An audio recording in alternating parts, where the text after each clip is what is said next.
Question number 2, probability for O levels. Anna has a bag containing 10 beads. There are 4 red beads. Red beads यहाँ लिख लें. Total number of red beads are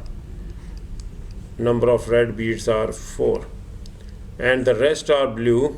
So the number of blue beads are 10 minus 4 means 6, because total beads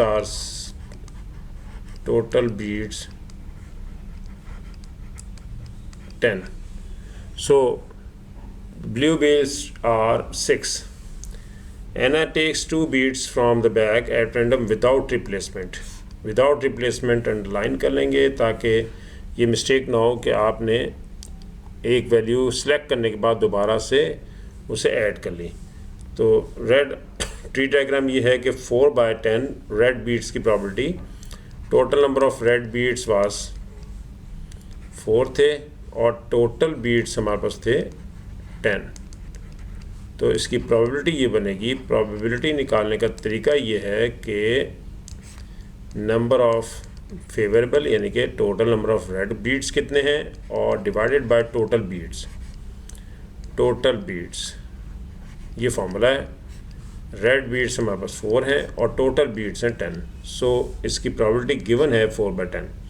लेकिन next probability second time जो बीड निकलेगा अगर वो भी red होगा तो रेड आने की प्रॉबिलिटी होगी 3/9. ये गिवन है. 3 विदाउट रिप्लेसमेंट में 1 लेस हो जाता है, यानी कि बैग में टोटल बीट्स से 10 और 10 बीट्स में से एक बीट आपने अगर सेलेक्ट कर लिया है तो इसका मतलब ये होगा कि रिमेनिंग बीट्स 9 रह जाएंगे. जब आप फर्स्ट टाइम इसमें से ड्रॉ कर लेंगे, एक बीट ड्रॉ हो जाएगा तो रिमेनिंग 9 रह जाएंगे. इसमें 1 बीट सेलेक्ट हो गया, चाहे वो कोई भी हो, तो 10 में से टोटल बीट्स आएंगे 9 और एक रेड सेलेक्ट हो चुका है तो इसलिए रेड में से एक 1 लेस हो चुका है तो ये 3 रह गए. तो 3/9. लेकिन ब्लू सेलेक्ट नहीं हुआ. फर्स्ट टाइम हमने जब ड्रॉ किया है तो वो आया है रेड. ब्लू हमारे पास थे टोटल 6, ब्लू बीड्स थे 6, इसलिए बीड्स ब्लू जो हैं वो 6 ही रहेंगे. लेकिन टोटल में 1 लेस हो चुका है तो 6 आउट ऑफ 9 1 लेस हो जाएगा. जब हम एक बीट सेलेक्ट कर लेते हैं तो आने वाला जब सेकंड होगा, सेकंड बीट जब सेलेक्ट करेंगे तो वो टोटल बीट्स एक कम हो जाते हैं. यानी कि टोटल 10 थे और एक सेलेक्ट कर लिया आपने तो 9 में से अब सिलेक्शन होगी. और क्योंकि red bead first time select हो चुका है इसलिए रेड बीट एक कम हो जाएगा. लेकिन ब्लू कम नहीं होगा क्योंकि रेड सेलेक्ट हुआ है, ब्लू सेलेक्ट नहीं हुआ. ब्लू एज इट इज़ 6 के 6 ही रहते हैं. आगे चलते हैं नेक्स्ट में.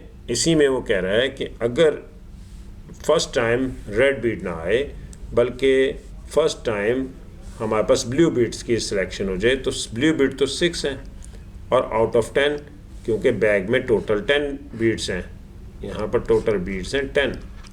और अगर आप रेड सेलेक्ट करते हैं तो रेड आने की प्रॉबिलिटी 4/10 होगी. लेकिन ब्लू आने की जो प्रॉबिलिटी है वो 6/10 होगी फर्स्ट टाइम. इसी तरह से जब हम फर्स्ट टाइम ब्लू सेलेक्ट हो चुका है तो फिर अब ब्लू दोबारा सेलेक्ट करेंगे तो 5 रह जाएंगे. अब आपके 5, क्योंकि टोटल 6 थे, एक बीट सेलेक्ट हो चुका है इसलिए 5 रह गए. लेकिन टोटल बीट्स में से भी 1 बीट लेस हो जाएगा और वो रह गए 9, 5/9. और अगर फर्स्ट टाइम ब्लू सेलेक्ट होता है और सेकंड टाइम अब रेड सेलेक्ट हो रहा है तो रेड तो हमने यहाँ पर अभी तक नहीं निकला, पहले ब्लू ही आया है. तो रेड थे हमारे पास 4 आउट ऑफ 9, क्योंकि टोटल 9 रह गए. टोटल कम हो गए क्योंकि विदाउट रिप्लेसमेंट है. जब भी विदाउट रिप्लेसमेंट होगी तो डिनोमिनेटर भी लेस होगा. अगर विद रिप्लेसमेंट होगी तो डिनोमिनेटर लेस नहीं होगा, वो एज इट इज़ रहता है. क्योंकि विदाउट रिप्लेसमेंट है, वापस बैग में नहीं डालना, बैग में जितने थे उनमें से एक कम हो जाता है. तो ये आपके पास इसके हमने जो आंसर्स निकाले इनको फिलिंग द ब्लैंक्स किया है, वो ये फिलिंग द ब्लैंक्स हो गया. अब नेक्स्ट है हमारे पास यही इसके आंसर्स आ गए हैं. Find calculate the probability that Anna takes 2 red beads की प्रॉबिलिटी पूछी है कि अगर वो दोनों ही बीड्स रेड हों तो उनकी प्रॉबिलिटी क्या होगी. ये हमें दिखाई दे रहा है यहाँ पर इस जगह पे कि अगर रेड रेड की प्रॉपर्टी हमें चाहिए, रिक्वायर्ड है, तो इसका मतलब है कि रेड एंड रेड, तो रेड एंड रेड की प्रॉपर्टी अगर हम निकालना चाहते हैं